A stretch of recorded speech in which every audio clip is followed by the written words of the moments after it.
But in terms of just accessibility or whatever, yeah, I think that just being there, that's important. It's really important. Yeah, you know.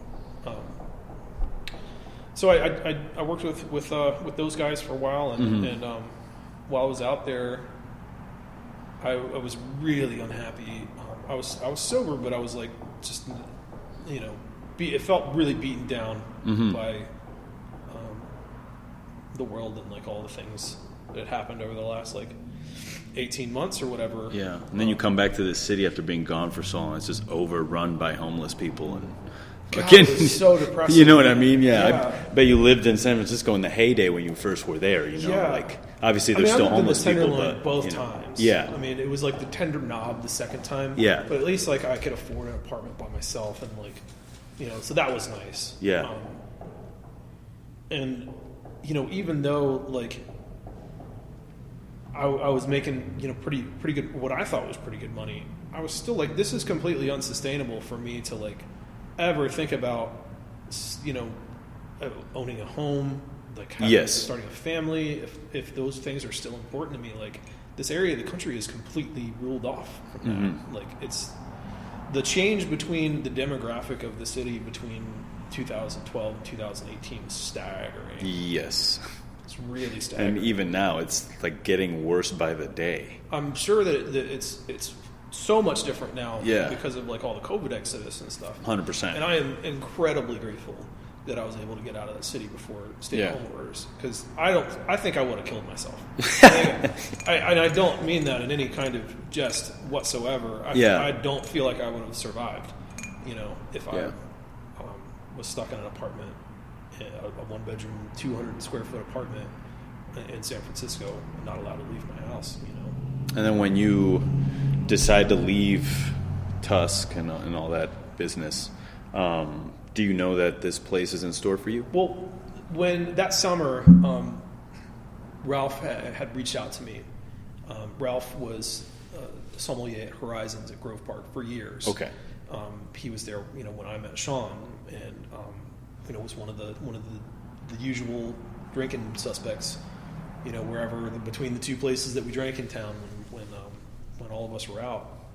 So he was a friend, and I knew him. I hadn't heard from him in a long time, but he told me that he had called me up and told me that he had purchased this restaurant, him and a business partner, and wanted to know if I was interested in coming back home and you know, making something out of it, you know.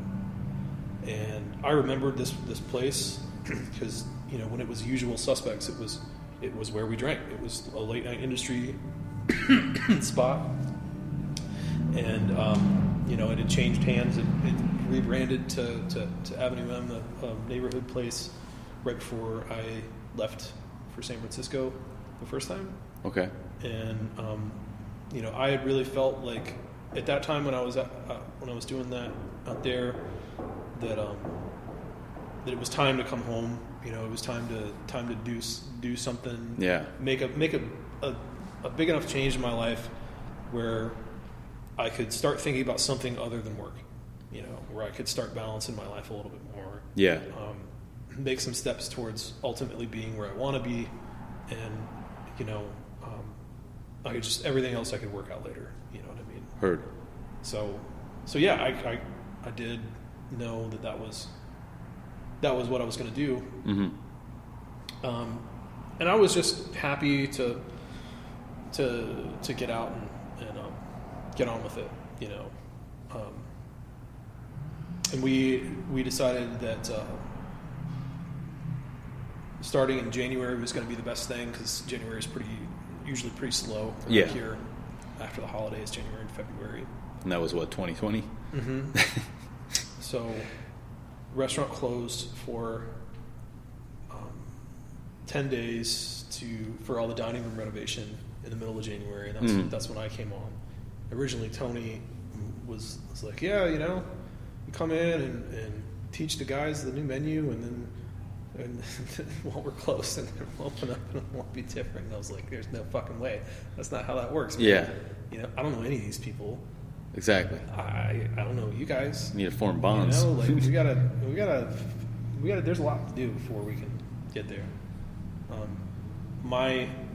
I had a lot of reservations because when I came and looked at it after I got back to this area of the country, the floors were trashed. Like the kitchen, nobody cared about it.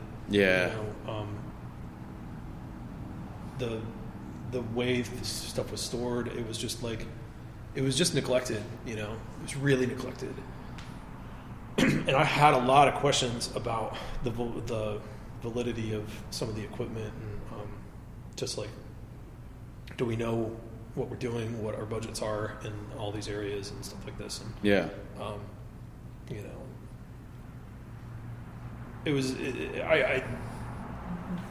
was pretty hesitant about it at first. It took some convincing.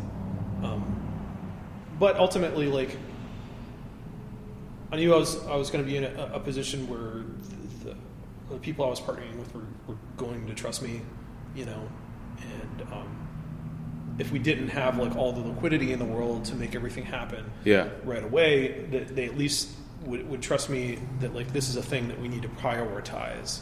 We need to move in this direction, or to like solve this issue here or solve this issue here. And I definitely knew that what I didn't want is I did not want to come back to Asheville and take some job with a big corporate structure. Yeah. And a large company. Yeah. And, say, false promises, all the things.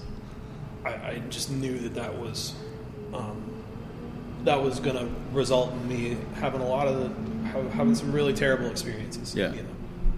And you just come from that in San Francisco. Mm-hmm. So, I come on and we do all the renovation, and my intention is we'll take that first week and I will just observe and expedite and just see how food's being served here. Get to know the staff, and I'll be able to come up with a game plan about like what we're going to do, because we didn't do any press about me or you coming them, here, owning the restaurant or purchasing the restaurant, me coming in, doing anything differently. And I didn't think we needed to.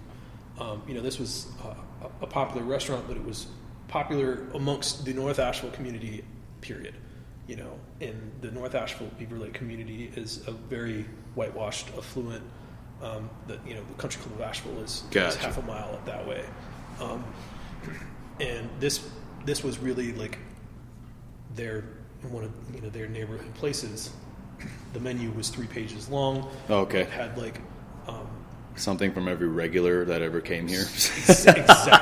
That's exactly what it was.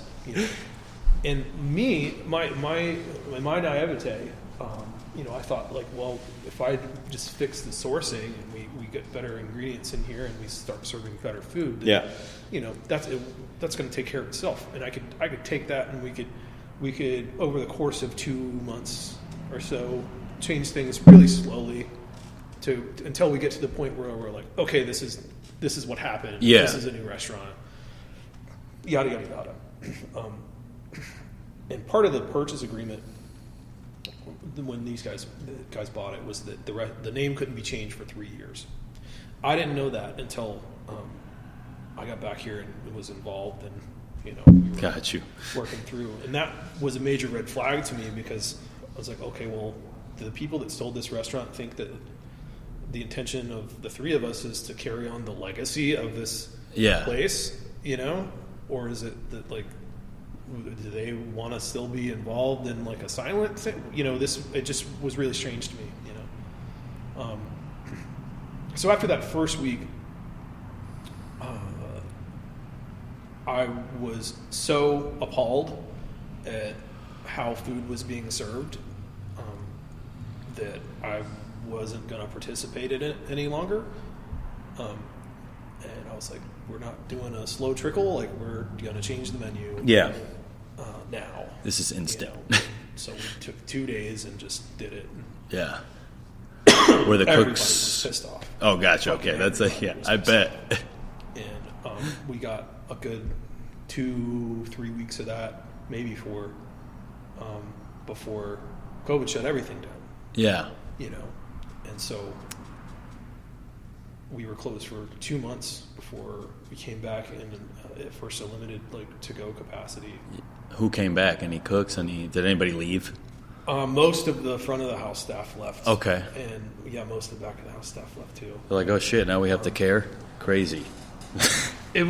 Well, I mean, I lost, the first cook that I lost was that first week on Friday. Yeah. When I had, stopped everybody to say that we couldn't have anybody talking when I was calling out a ticket.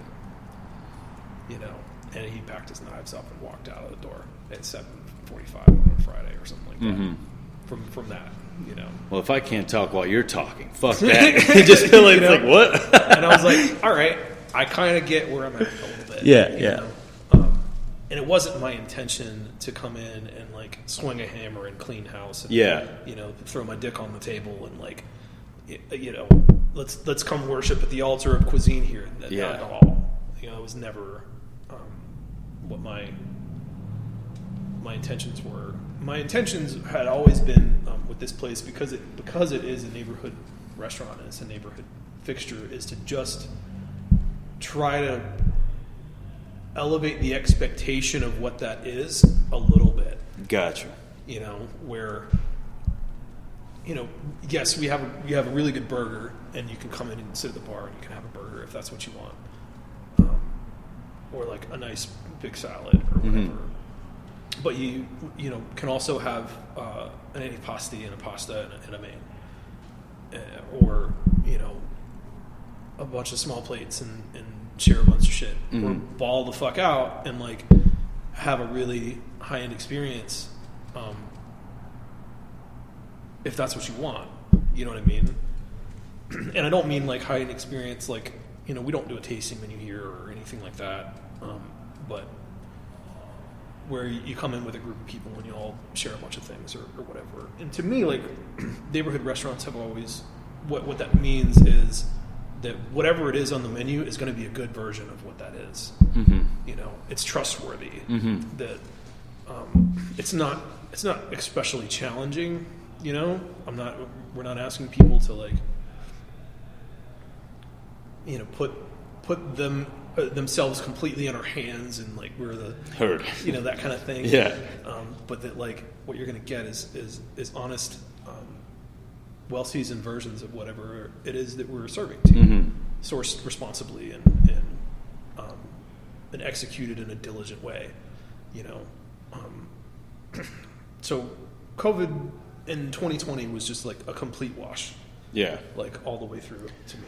Is there any times at that moment where you're I think I'll leave, or were you invested in it wasn't that I felt that I would leave. What I felt more so, especially when we shut down and the restaurant wasn't operating at all, was that did I spend my whole adult life getting to the point where I'm really good at something that isn't going to exist anymore? Yeah.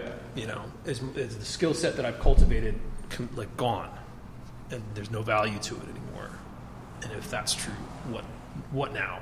What do I do now? Yeah. That was the big internal struggle,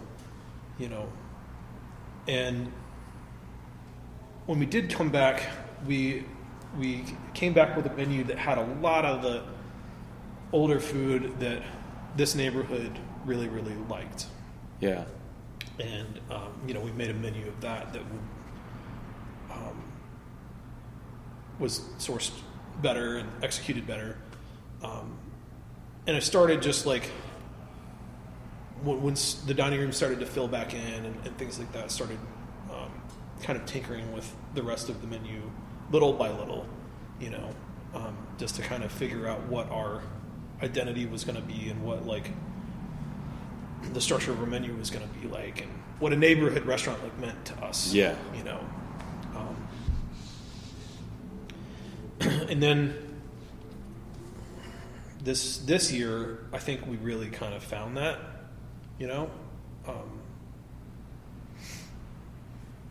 we really